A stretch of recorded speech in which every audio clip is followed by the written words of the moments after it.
in late. I don't know, but if someone did, thank you.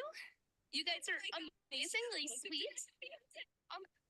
Mango did. Mango. Okay, so Mango's in.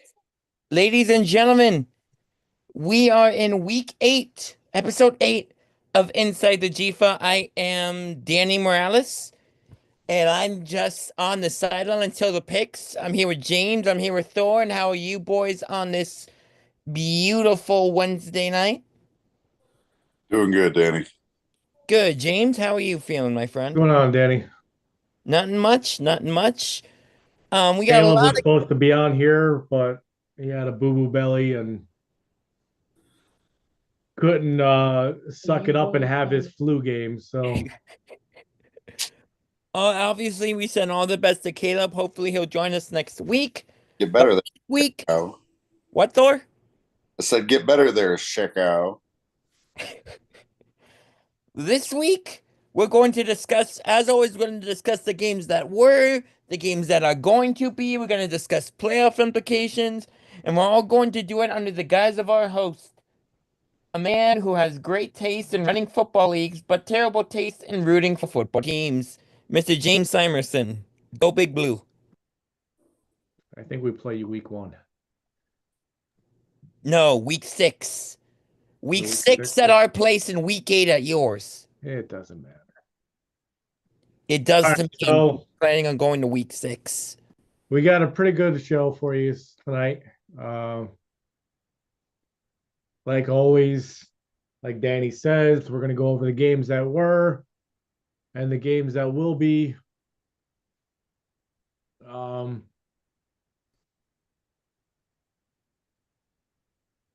Thor, what game you want to start off with? I mean, we can just roll right into Vikings Wolves if you want. No, not yet. All right. Well, Let's get into Comanche Crusaders. Comanche traveling to Indiana County. Not really sure what was going to happen with this one, considering the last time we saw the Crusaders, it was during a forfeit. But they did play this game on the field. Didn't look like it compared to the score. Comanche win 96-6.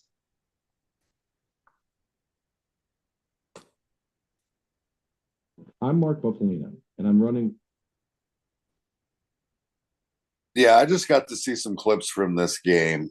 It seemed like there was a lot of hustle, a lot of effort, a lot of heart out of the Indiana County guys. Just seemed like the Comanche had them outmatched across the board, and they were able to do what they wanted. But I'm glad to see the Crusaders bounce back from the mishap from last week and get back out there and get back to the grind. And just was unfortunate that the rebound after that was against the team sitting currently in the number 1 spot. So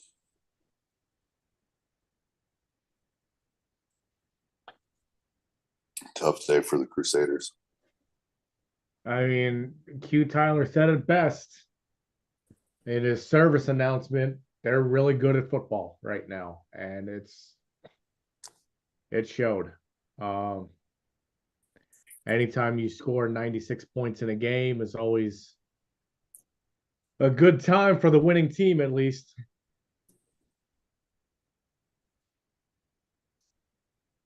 I just think with the Crusaders, they're just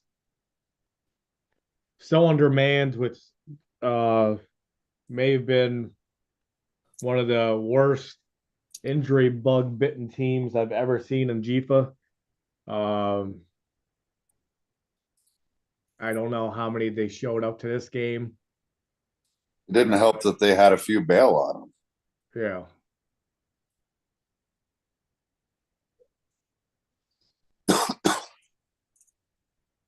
So it's unfortunately it is what it is at this point. Just got to keep plugging along. Year 2 can be tough. All right, next game. All right, let's go with your game. Moshannon Valley traveling to the Wolves. Vikings win 70-18. Yep. We're able to come out and score right away. Defense came out and just took the ball back, scored right away. I think it was like 38-6 or something at the end of the third. You know, they were able to put some stuff together. That quarterback that they picked up, I know people said some good things about the guy, and you know, I'd have to agree. Like, he's good at working the pocket. His vision downfield seems to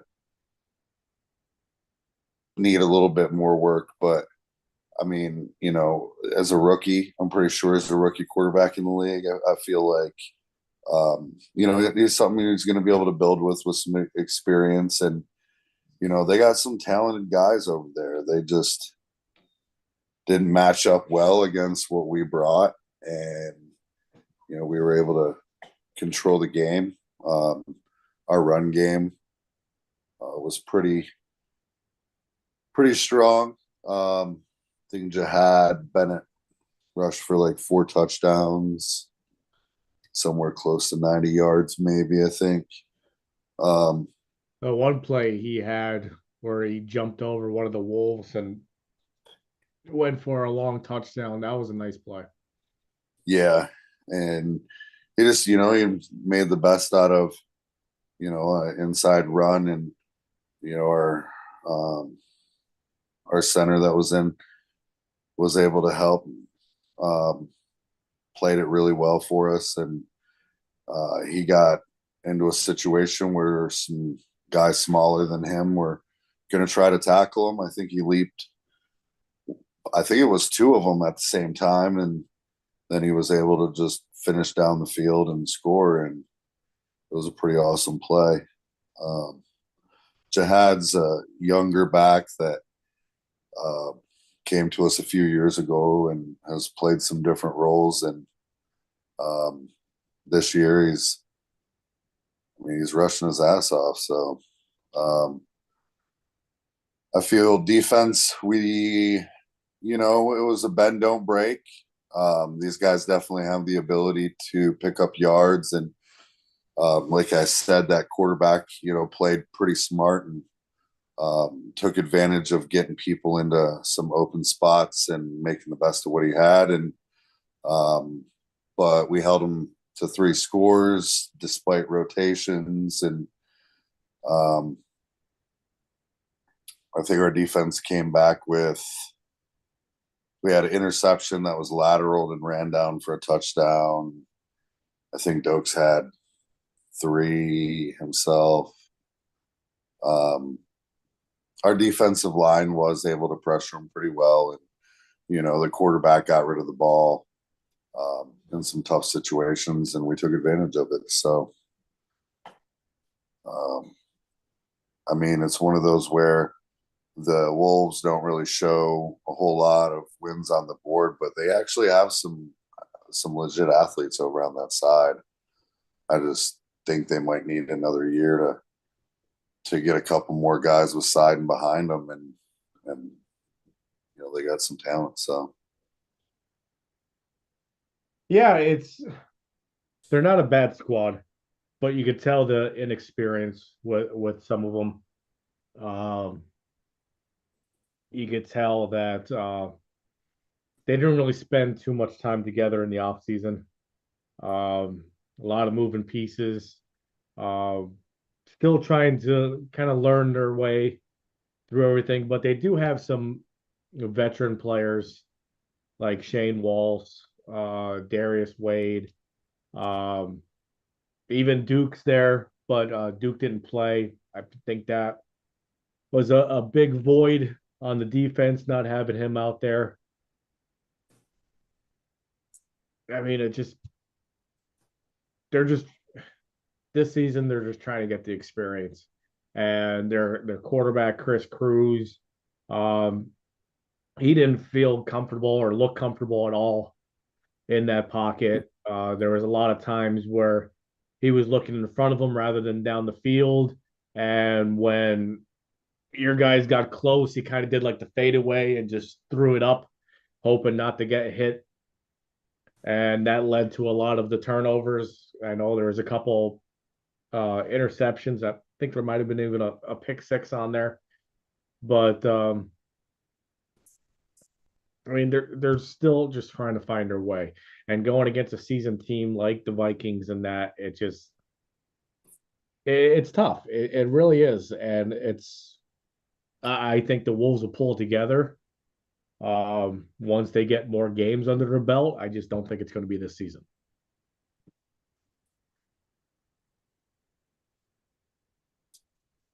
Yeah. Who else do they have left on their schedule at this point? I think they should have 3 games. So they should have second Comanche, a second Wildcats, and a second Legends. Yeah. So that's not an easy run. You know, Wildcats played at their home, so this time they got to go to Williamsport, right? I think they went to Williamsport this first time. Okay. It was supposed to be at home. So maybe that'll help. At their field now. Because if you catch a light Williamsport team, like I said, the Wolves do have some talent. That might be a better game than we think. Yeah. All right, next game. Let's go with Central PA Legends traveling to the Buffaloes. Legends win 68-42. Yes. You can start out if you want. I definitely watched this one all the way through already. Go ahead, Dentor. It's one of those where, and I've been given the props to the Buffaloes again. I say, one of those teams that records doesn't really reflect they put together this year, because again, they've had a lot of games that came down to the wire, into that even they were up at halftime. I mean, they may have a few pieces missing from last year, but they have the ability to make the craziest damn plays. I feel like they came out. The Legends special teams was a big part in that gap, I feel, in score. The Legends special teams just dominated almost every single time they were out there versus what the Buffaloes put out. First play, they ran one back. It ended up being a flag, but they got the ball, ended up going down and scoring. Special teams comes out, takes the ball back from the Buffaloes, gives it right back to the offense. Now, I'm pretty sure the Buffaloes stopped them and they didn't end up getting points on that, but it ultimately affected the game as a whole, like the way that the special teams played. Greg and them came out and just played their style of ball. I mean, there was a lot of times where Greg he could have put a recliner out there and kicked his feet up for a few. I don't know what was going on, but it seemed like they were sending less pressure. They were worried more about just trying to stop the receivers from getting into the open spots and whatnot, like we know they like to do. But it gave Greg a lot of time. And, Greg isn't one of those quarterbacks in this league that just lobs the ball up and go get it. Like, he has a rifle.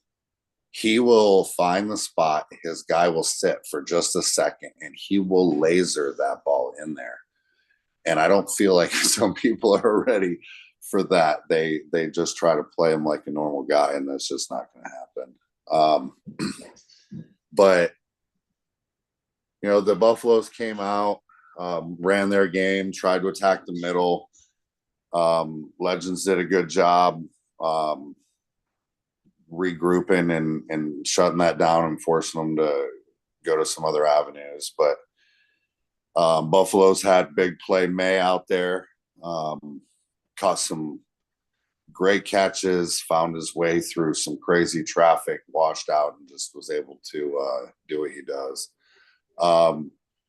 Cook looked energized. I mean, there's some games where I was like, that's not Cook, but I feel like it was. He was still running the triple option all the way into the end of the game in the fourth quarter. But he made some good throws, made some great decisions, stepped up through traffic and took off the middle. And I feel like number 8 for the Buffaloes, he was a solid running back for the Miners. And I feel like things were a little bit rougher maybe in the start of the season, but he played his ass off this week, and it was a great game to watch. So, I mean, the Buffaloes really got everybody involved. I mean, T.O., I don't want to be wrong when I say this, but I think one was Crawley. McCleister played 3 or 4 different positions. It was just them doing what they wanted to do, and just some of the matchups worked out for them, and some didn't.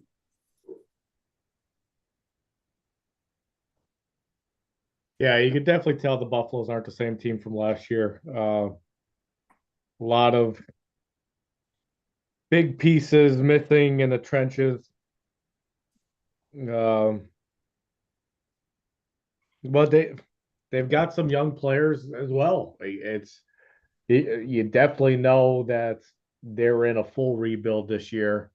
Even in like the off season, they were getting a lot of newer pieces in there, and it's going to take time to be able to get to where they were. What worked for them before is going to take time to work for them now. They don't have all those pieces that have been together for as long as they were working together now, and it shows. Legends, I think, are finally getting back into a groove, so to speak, on how they want to do things. Going into this game, they had the number 1 defense in the league. Obviously, that's not the case anymore after they gave up 42 points to the Buffaloes. But it's that, I mean, you could tell, Thor, that offense is tricky to go against, and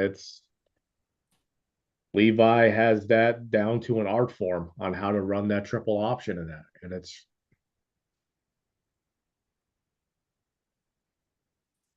should be interesting to see how the Buffaloes finish out this season. All right, last game. Pretty much a playoff game, we said last week. A lot of implications on the line. Mifflin County traveling to Wilpo. Mifflin County winning 74-64.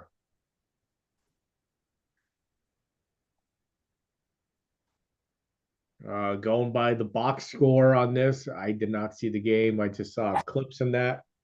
It looked like a heavyweight fight going into this. Second quarter, both teams scored 26 points.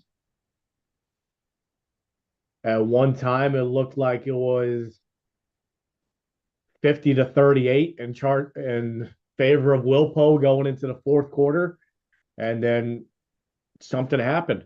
Wilpo gave up over 30 points in the fourth quarter and lost the game. This was a huge, huge loss for Williamsport. I know there was at least one ejection in the game. Thor, how does Wilpo bounce back from this? We're talking about playoffs. Playoffs. I don't know if they can. This was in my opinion, the game against me and the game against the Tomahawks were very, very big games for Williamsport. They weren't able to get a win in either one of them. They're running back into that conference gauntlet. I believe they also have to play the Comanche and the Legends and the Wolves. That's not an easy task.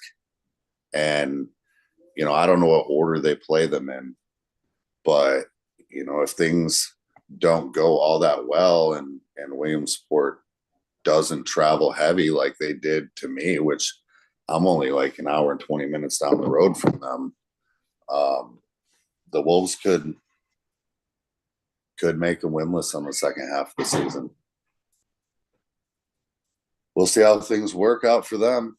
I mean, we know that their home game ability is somehow uncanny compared to everybody else.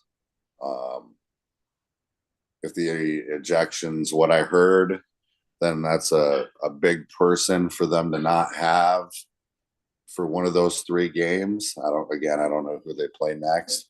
We'll find out when you tell me in a few. So they're in a tough spot. They really are. And I know they had a lot of people come in from another team, which of course is going to affect travel and how many really make it and when and stuff like that. And I don't know, it's going to be a little tough for Williamsport, I think, going forward, even after the end of the season. They're going to have to really dig in and recruit. I mean, that rookie that they brought in, I'm terrible with names, 22, that's been playing a lot of quarterback for him. He is really promising. I like that kid.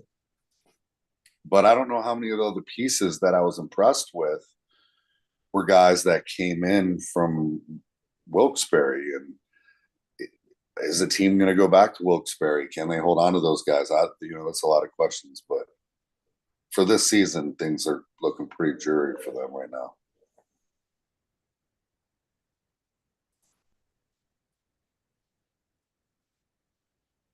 Yeah, I'd say so. All right. Going into halfway through the season.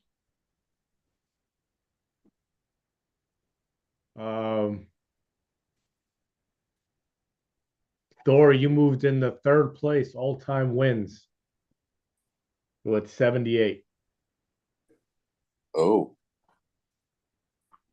That's counting playoffs and everything else. Brent's still at number 1 with 95. Clicker's at 2nd with 85. You're at 3rd with 78. And Monk and Rogers are tied for 76.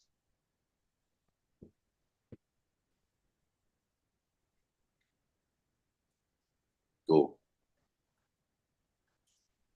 Well, that's all due to my guys. So.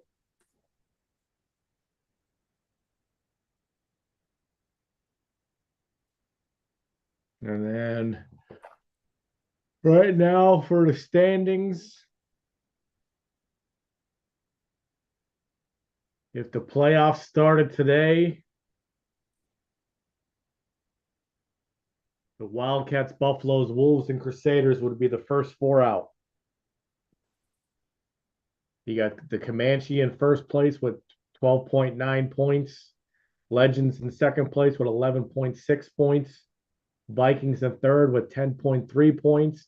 And Tomahawk sitting in 4th with 9 points.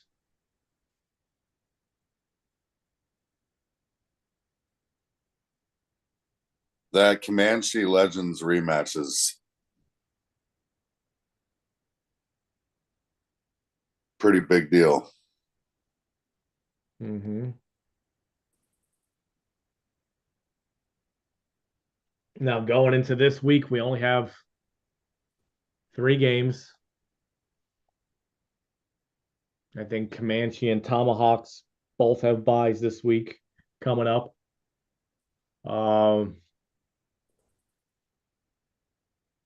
Let's start with the Crusaders traveling to Williamsport.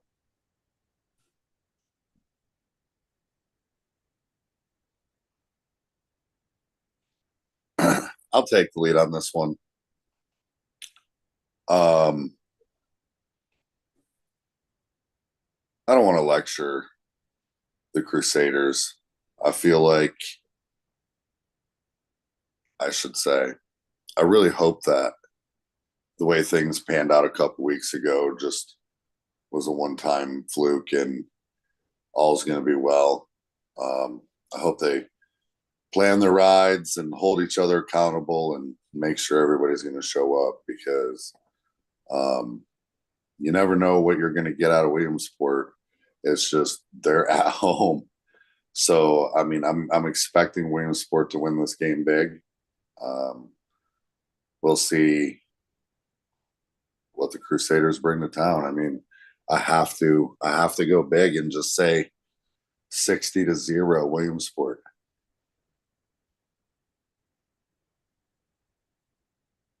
Danny?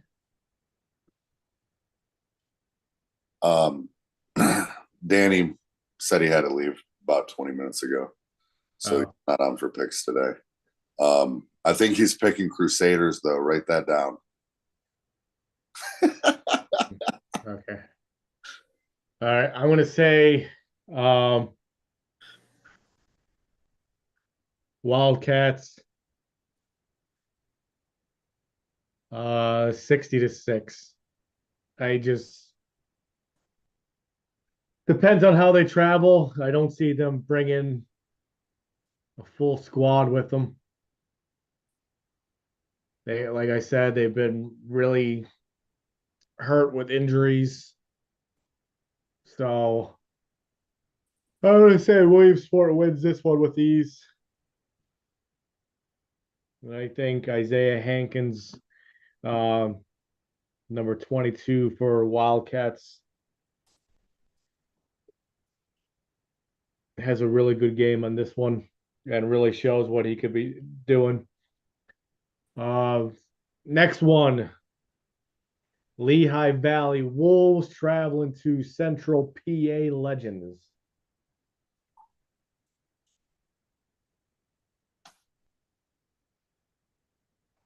I mean, at least it's not a long drive for the Wolves. In conference game, I think should only be like an hour and a half, maybe. But I think the Legends win this game pretty big. Like we said, the Wolves have some talented guys on that team, but they still got things to figure out. I say the Legends win this game 62-22.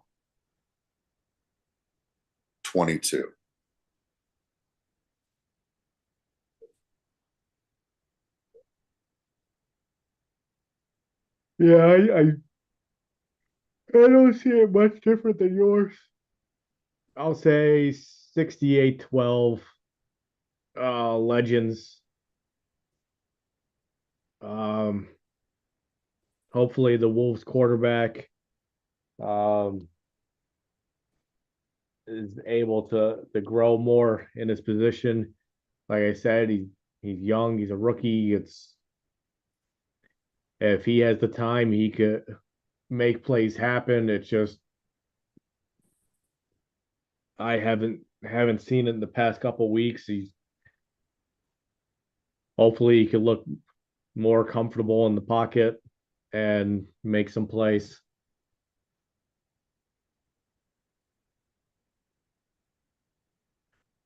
Last game,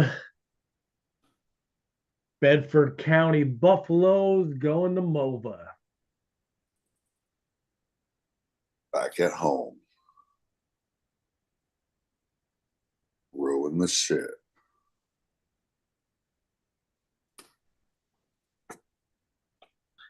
I mean, I never picked the score of my games, but I always expect a hell of a game out of the Buffalo. So we'll see how things sort out. I know they had some injuries and it looked like on film last week. Maybe it was just because they were home, but everybody I was looking for was there. If that's the case, I got to expect them to come in here full strength and for us to have a physical matchup. That's what I expect out of them every game. So again, I'm not picking a score, but Vikings win as always. That's what I always pick. Yeah, until Levi starts getting some more help on that offensive line and that I think he's going to continue to struggle, but make the best effort he can out of it. I'm going to say Vikings 36-18 over the Buffaloes.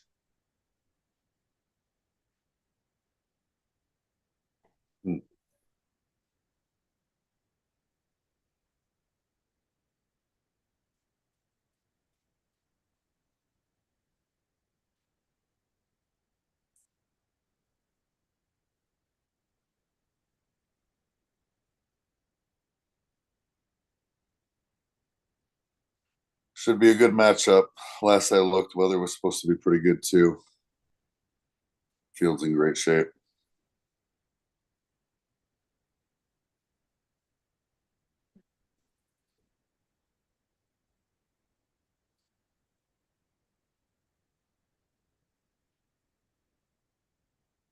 Did you die or are you still there? No, I'm still here. I was reading a post that I have no idea what the hell he's talking about. But yeah, this one should be interesting. I'm hoping there could be some games that surprise us.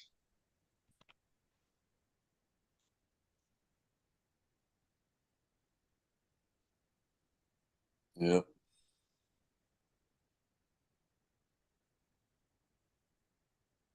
I just think there's going to be some good games. Hopefully, some surprising games to make things happen. Uh, Going back to the playoffs, though, where they're at as of right now, Comanche and Legends are both hosting playoff games. If the playoffs started today, it would be Tomahawks at Comanche and Vikings at Legends.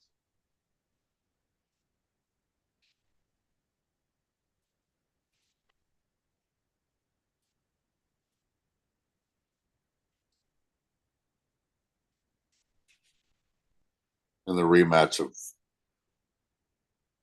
3 and 4 and 1 and 2 still have to happen in the regular season again. Mm-hmm.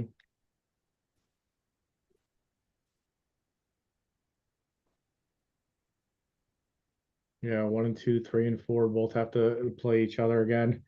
I don't know that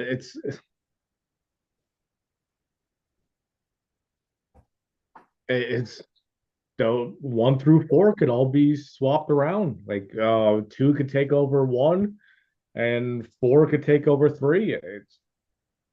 It could get wild at the backside of this season.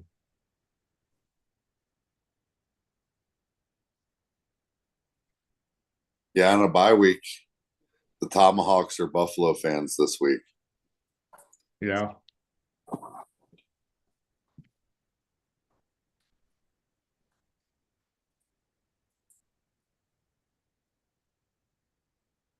Anything else you want to talk about?